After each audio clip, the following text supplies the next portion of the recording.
Millionaire freezes after seeing the bracelet on the black girl fixing his car in the desert. I'm sure this story will touch your heart. Let us know in the comments where you're watching from, and don't forget to subscribe and turn on the notification bell. The desert wind howled softly as Alan Barrett stepped out of his sleek yellow sports car, cursing under his breath. The engine had sputtered to a stop miles from civilization, but it wasn't the silence of the desert that stole his breath. It was the silver bracelet on the wrist of the young black woman who had pulled over to help. It shimmered with an engraving he hadn't seen in over 20 years, one he thought he'd buried with his past. His heart dropped into his stomach. That bracelet wasn't just familiar. It was his. She worked silently, focused, her brow furrowed with concentration.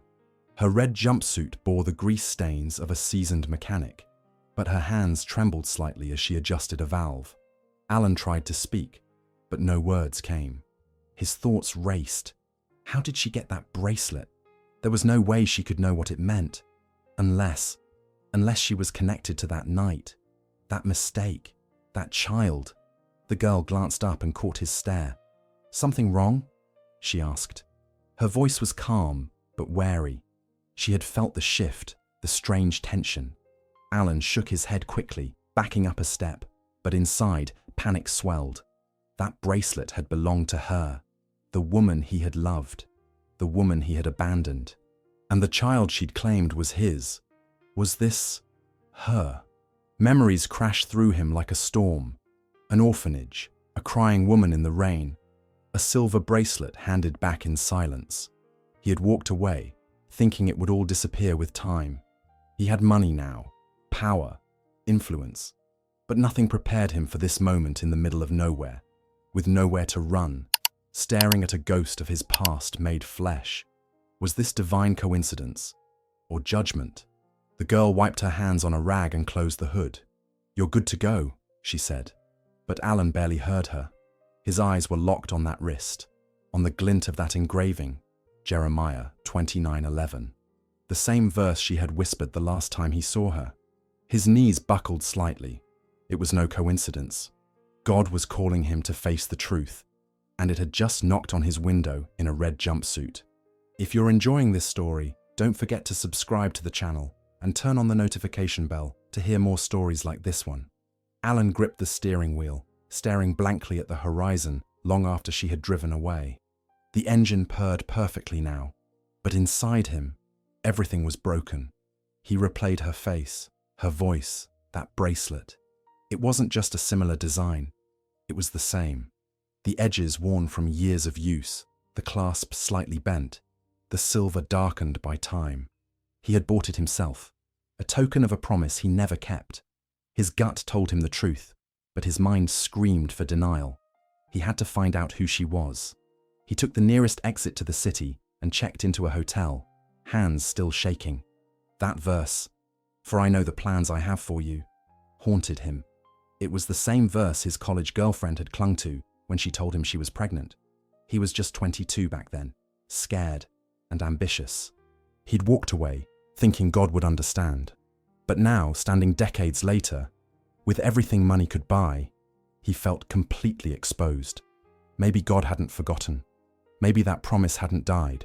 Alan couldn't shake the thought that the girl might be his daughter. But how could he know for sure? He didn't even know her name. All he had was a memory and a verse carved into silver. He opened his laptop and began searching. Mechanic shops within 50 miles, female-owned businesses, community service records, anything. It felt impossible. Yet something deep inside urged him on. A strange pull, like something divine wouldn't let him walk away again. He had left once. This time, he wouldn't. He couldn't. Meanwhile, Jordan sat behind the wheel of her old truck, breathing heavily. She hadn't expected to see him again, especially not like that. The moment she saw his face, her instincts screamed. She had studied his face for years in an old magazine her mother kept hidden. He hadn't recognized her. Not yet. But she had recognized him. Her mother had died believing he would never come, that he'd chosen his empire over his child. But Jordan had always wondered, always hoped. Now, face to face, hope had turned to fire.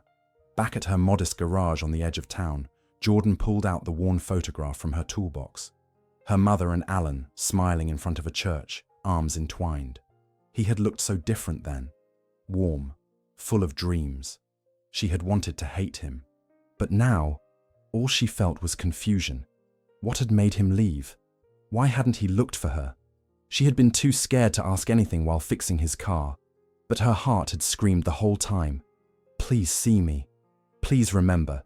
She didn't know that Alan was already tearing through his past to find her, nor that someone else was watching both of them. Someone who knew the truth. Someone who had made sure Alan never saw the letters. Someone who stood to lose everything if the truth came out.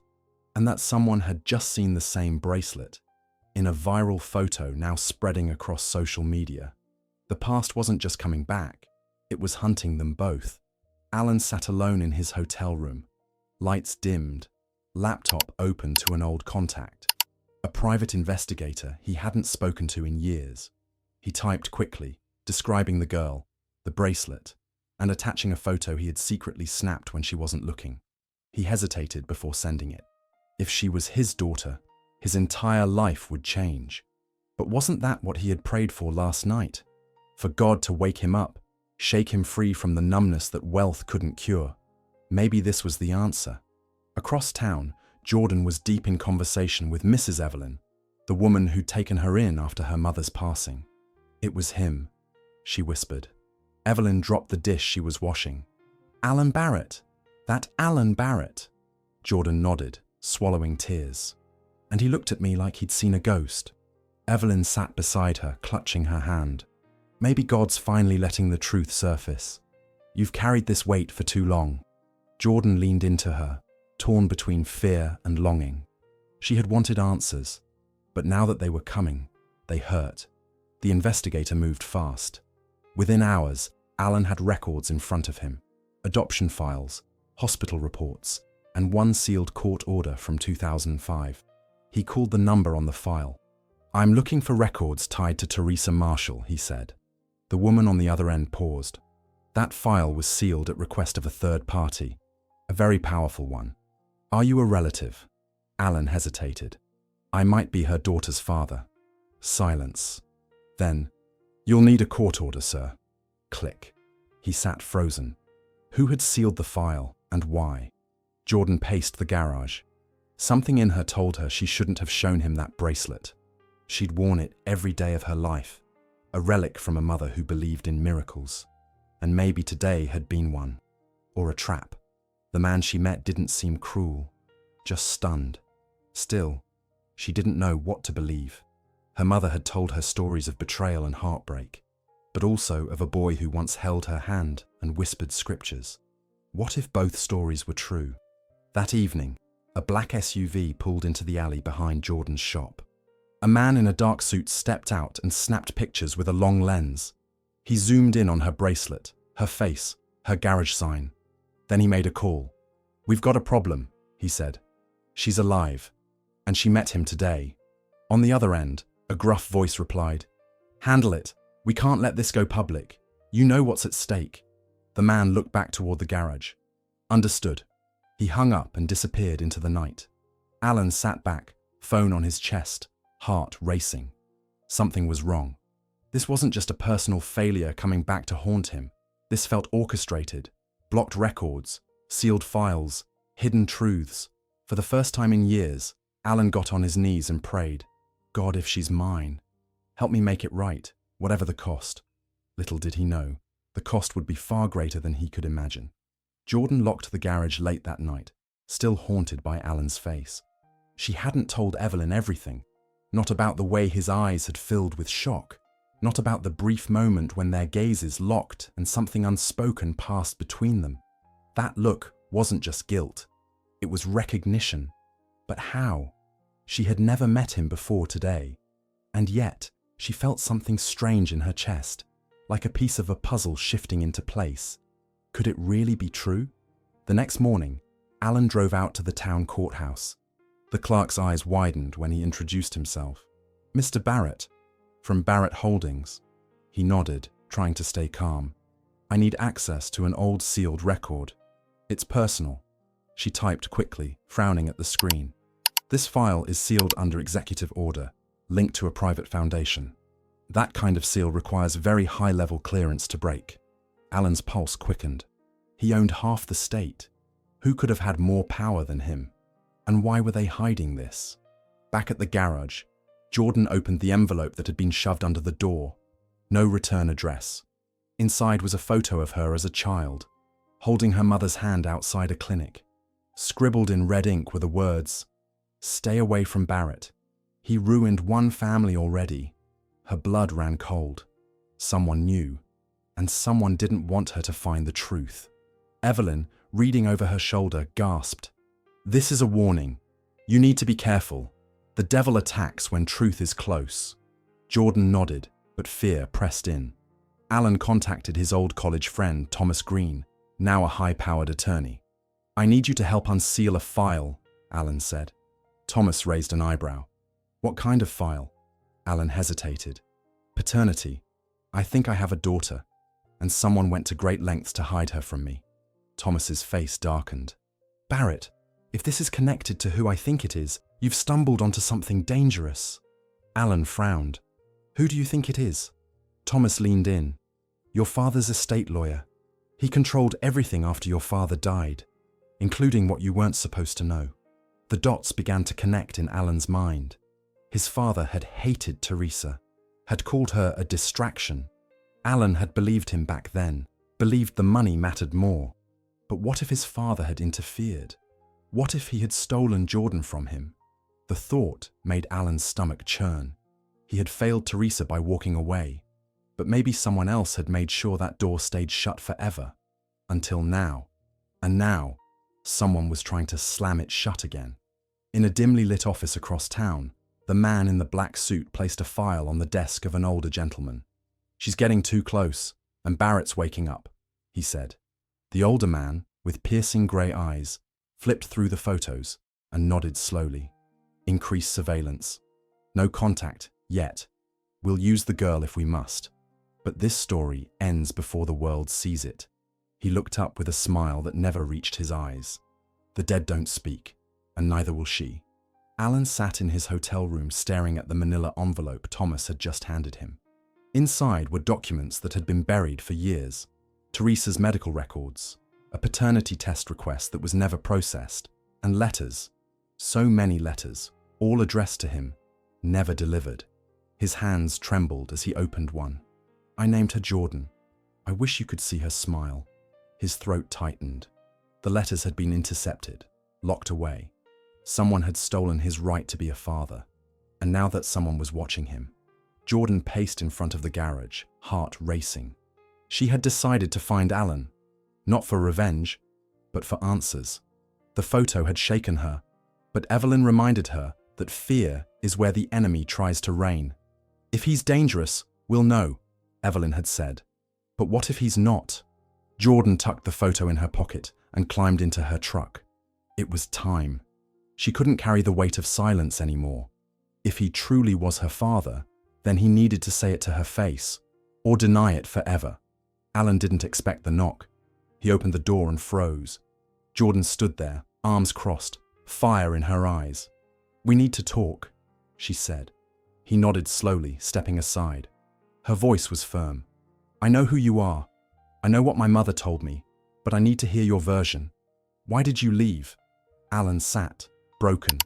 "I didn't just leave. I was made to disappear. My father, he buried everything. Your mother tried. I didn't know." Tears welled in her eyes. "That's convenient." "No," he whispered.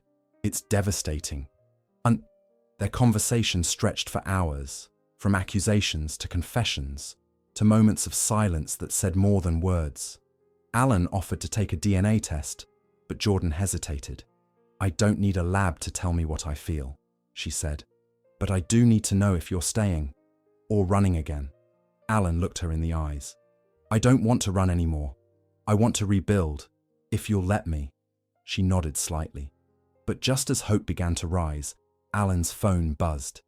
A message from an unknown number. "Leave now. She's not safe." Across town, the man in the black suit entered a dim warehouse and nodded to his boss. They met, he said, and she's starting to trust him. The older man exhaled sharply, setting down a glass of wine. Then it's time to act. No more games. He opened a drawer and pulled out a thick file. Inside were adoption records, photos, and financial statements linking the Barrett Foundation to hush money. This ends now, he muttered, before the world learns that the Christian empire of Alan Barrett was built on a stolen child. If you're enjoying this story, don't forget to subscribe to the channel and turn on the notification bell to hear more stories like this one. Jordan lay awake on the motel bed, staring at the ceiling fan. Her world felt like it was unraveling. Part of her wanted to believe Alan. Part of her did. But the warning messages, the photo, and now the cryptic threat on his phone, it all screamed danger. She sat up and pulled out her mother's journal. Pages of prayers, confessions, and entries about a young man named Alan. He said he loved me, but his father said I was a stain. Jordan's fists clenched. If this was true, the real villain wasn't Alan. It was legacy. Alan met with Thomas again the next morning, and this time, Thomas had a file he hadn't dared to send over email. "This is what your father's lawyer kept hidden," he said grimly. Inside were documents proving that not only had the elder Barrett sealed court records, but he had paid off a judge and threatened the adoption agency. Teresa had tried to fight, but every legal door was shut. One note chilled Alan. "Keep the child away. We don't need scandal. Remove the girl from all Barrett records." Alan stared, tears falling. She never had a chance. As they left the meeting, Alan noticed the black SUV parked across the street. He froze. "That car was at the gas station yesterday," he whispered. Thomas's eyes narrowed. "We're being followed." They turned sharply into an alley and slipped into a different vehicle. But the warning was clear.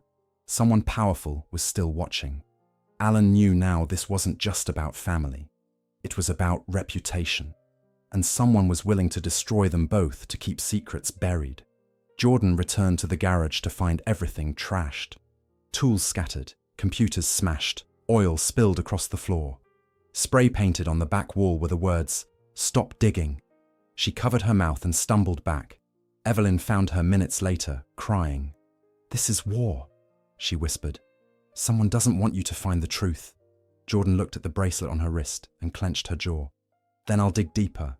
She picked up a broken photo of her mother and wiped it clean. For her. That night, Jordan and Alan met in secret at an old church on the edge of town. Alan showed her the documents. She wept. "She fought for me," she said through tears. "And no one listened." Alan held her hands. "But I'm listening now, and I won't stop." For a moment there was peace. Then gunshots shattered the windows. They dropped to the floor. A warning. Alan pulled her behind the altar, heart racing. He whispered, "We need to go. Now." The war had come to the house of God, and the enemy wasn't finished. In a luxury office overlooking the city, the old man watched news footage of the vandalized garage. A slight smile crept across his face. "Let them come," he murmured. "The deeper they dig, the more they'll drown." His assistant entered. "Should we proceed with the next phase?" The man stood, straightened his tie, and looked at a photo of Alan Barrett as a boy. "Yes, it's time the world sees the Christian empire for what it really is. And when they fall, I'll be the one holding the crown." Alan and Jordan drove in silence, the shattered church windows still echoing in their minds. They found temporary shelter in a friend's farmhouse, miles outside the city. Evelyn joined them, bringing what little she had salvaged from the wrecked garage. Among the items was a weathered envelope with a return address that made Alan's blood run cold. The adoption agency. Inside was a single document that had somehow escaped the purge. A DNA test referral form dated 2006, signed by Teresa Marshall and Alan Barrett.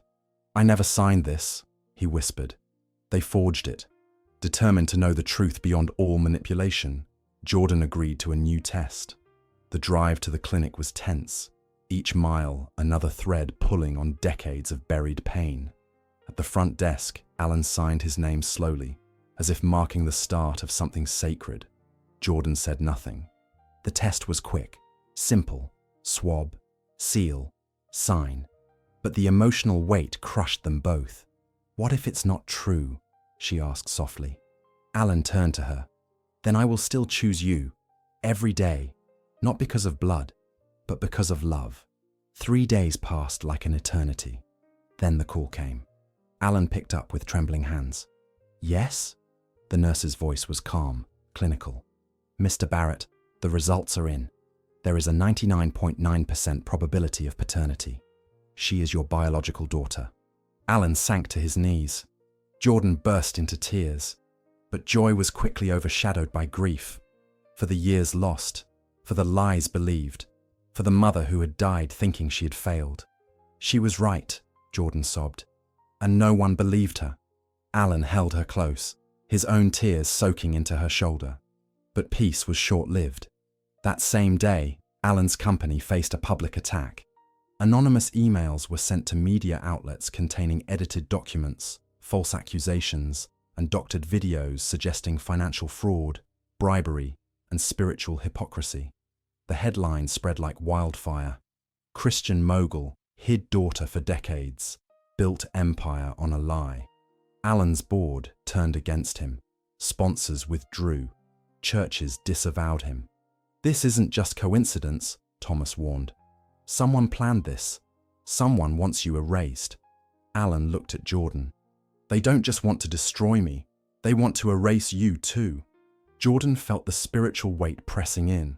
Evelyn gathered them to pray. This is more than politics.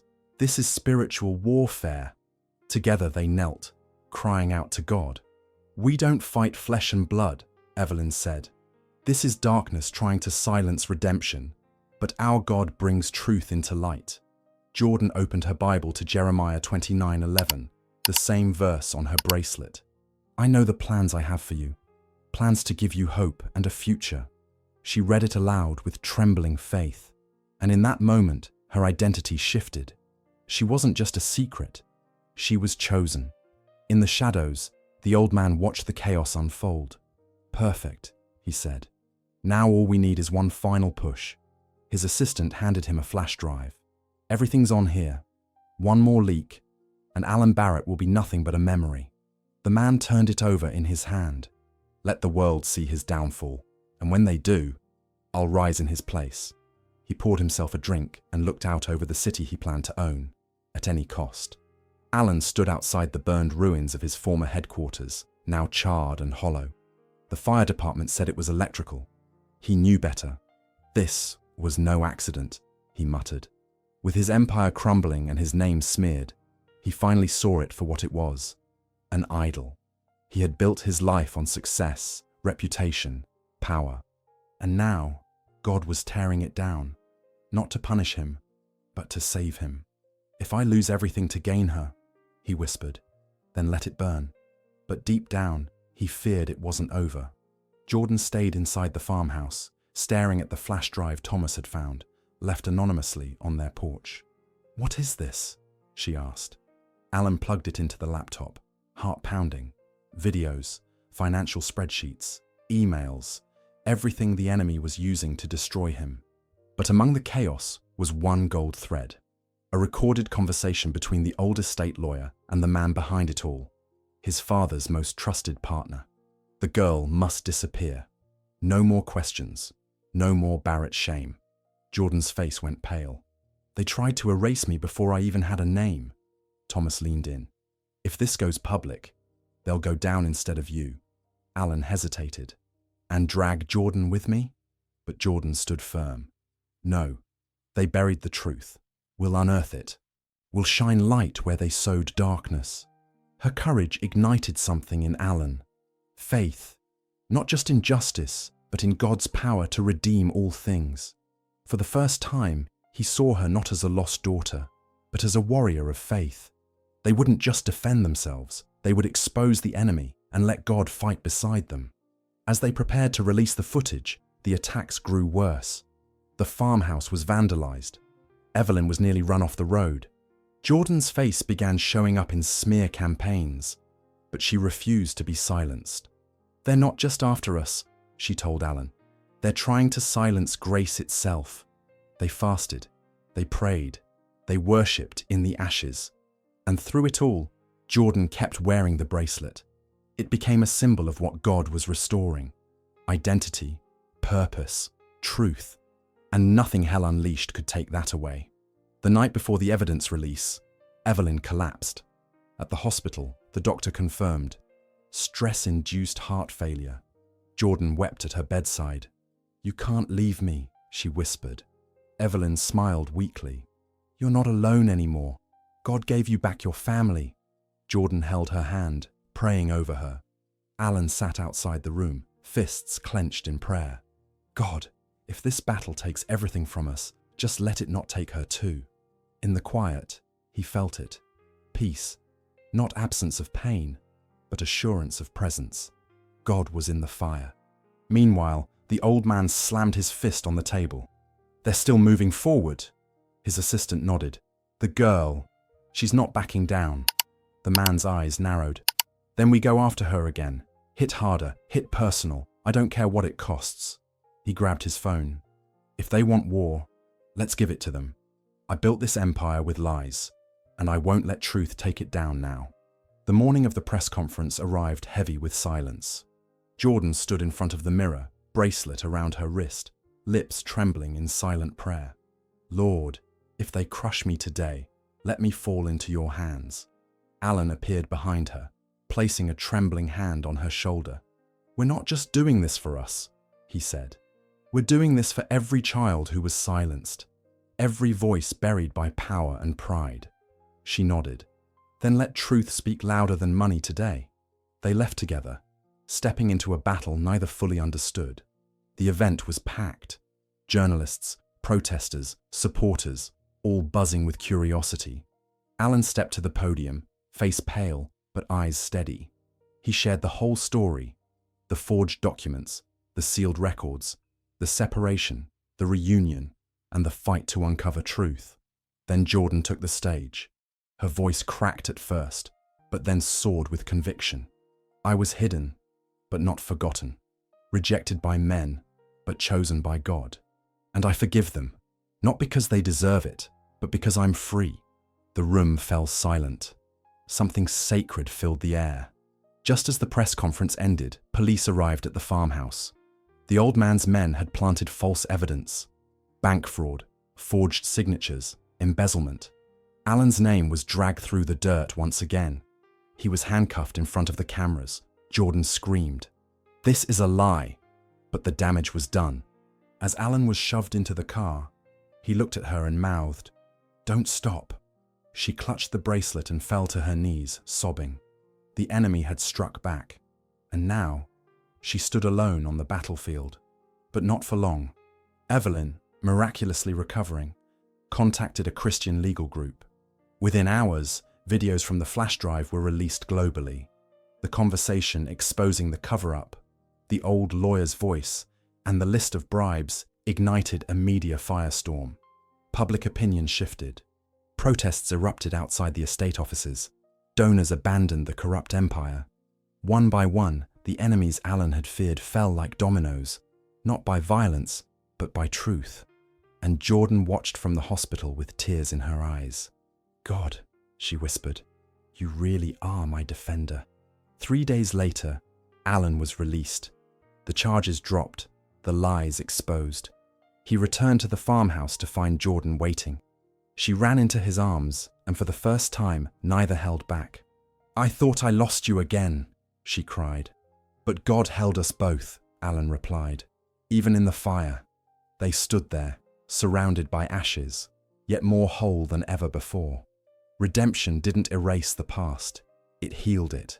And now, they were ready for the final step. In the distance, the old man was escorted into a squad car, face blank. As the door closed, a reporter shouted, "Any regrets?" He looked into the camera and said only, "I never thought they'd fight back." But they did, not with hate, but with the truth of who they were in Christ. A month later, the desert was quiet again. The same place where it all began now held a different scene. Jordan, standing beside Alan, looking out at the horizon where they first met. A new sign hung on her rebuilt garage: Jeremiah Auto Repair, For I know the plans. Funded not by guilt, but by love. Alan had sold the remains of his company, giving the proceeds to orphan care ministries and survivors of corrupt legal systems. This time, he told Jordan, my legacy won't be built on sand. Inside the newly renovated church nearby, people gathered for a dedication service. Evelyn, now fully recovered, opened with prayer. What was meant for evil, God used for good, she said, her voice strong. Jordan stepped forward, holding a framed photo of her mother. She believed God had a plan, even when the world said otherwise. And now I see it. Every lie, every wound, every tear led me here. I'm not just someone's forgotten daughter. I'm God's daughter, and his plan was never cancelled. The crowd stood, applauding with tearful eyes. Alan spoke next, choking back emotion. I tried to build a kingdom without God, and it crumbled. But when I gave him the ruins, he gave me a family. He turned to Jordan. I missed your first steps, your first words, but I won't miss another moment. I'm not perfect, but I'm present, and I'm proud to be your father. Jordan threw her arms around him as the crowd wept. It wasn't just reconciliation, it was resurrection. What died in secret had risen in the light. Outside, the sky turned golden as the sun set over the desert. Jordan and Alan walked together, quiet. You know, she said, when I was little, I used to pretend my dad was somewhere thinking about me. Alan looked down. I was. I just didn't know why. There was always a hole I couldn't explain. Now I know. It was shaped like you. They both laughed through their tears. God hadn't just restored a father and daughter. He had rewritten a story meant to be forgotten. As night fell, the old church bells rang. Slow, solemn, sacred. Evelyn stood watching from a distance, whispering prayers of gratitude. Justice had come, but so had mercy. Grace had conquered what pride tried to bury, and a girl once marked by abandonment now wore her identity with boldness. Loved, chosen, redeemed.